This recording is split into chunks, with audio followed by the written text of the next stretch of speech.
Spreadsheet পাঠিয়ে বিএনপিকে বিভ্রান্ত করেছে ঐক্যমত্য কমিশন, এমন অভিযোগ বিএনপি নেতাদের।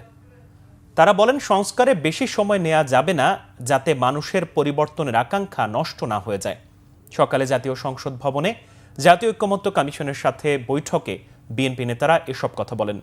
ঐক্যমত্য কমিশনের সহসভাপতি ডক্টর আলী রিয়াজ জানিয়েছেন, রাজনৈতিক দলগুলোর সাথে ঐক্যমত্যের ভিত্তিতে জাতীয় সনদ গঠন করতে চায় কমিশন। রাষ্ট্র সংস্কারে অন্তর্বর্তীকালীন সরকার সংবিধান, নির্বাচন, জনপ্রশাসন সহ 11টি সংস্কার কমিশন গঠন করে। প্রতিটি বিষয়ে সংস্কার চেয়ে রাজনৈতিক দল ও নাগরিকদের কাছে প্রস্তাবনা চেয়েছিল কমিশনগুলো। সংস্কার প্রস্তাব জমার পরপরই শুরু হয় রাজনৈতিক দলগুলোর সাথে জাতীয় ঐক্যমত্য কমিশনের ধারাবাহিক বৈঠক।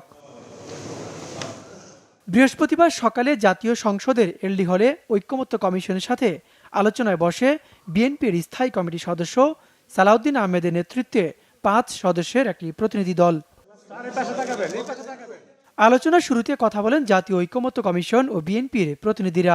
কমিশনের সহসভাপতি ডক্টর আলী রিয়াজ জানান, রাজনৈতিক দলগুলোর সাথে ঐক্যের ভিত্তিতে জাতীয় সনদ গঠন করতে চায় কমিশন। আমাদের লক্ষ্য হচ্ছে একটি জাতীয় সনদ তৈরি করা, যাতে করে আমরা বাংলাদেশে একটি স্থায়ী গণতান্ত্রিক ব্যবস্থা প্রতিষ্ঠা করতে পারি। বারবার আমরা দেখেছি যে গণতন্ত্র কেবল হোঁচট খেয়েছে তা নয়, একটি ব্যক্তিতান্ত্রিক স্বৈরতন্ত্র প্রতিষ্ঠিত হয়েছিল এই দেশে।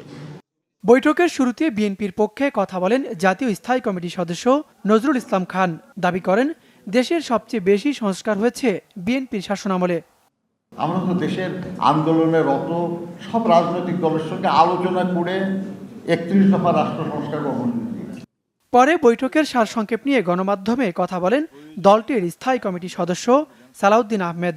স্প্রেডশিটের সাথে বিস্তারিত বিষয়গুলোর অনেক জায়গায় ফারাক রয়েছে বলে অভিযোগ তার। ওবায়দুল্লাহ মামুন, বাংলা ভিশন, ঢাকা।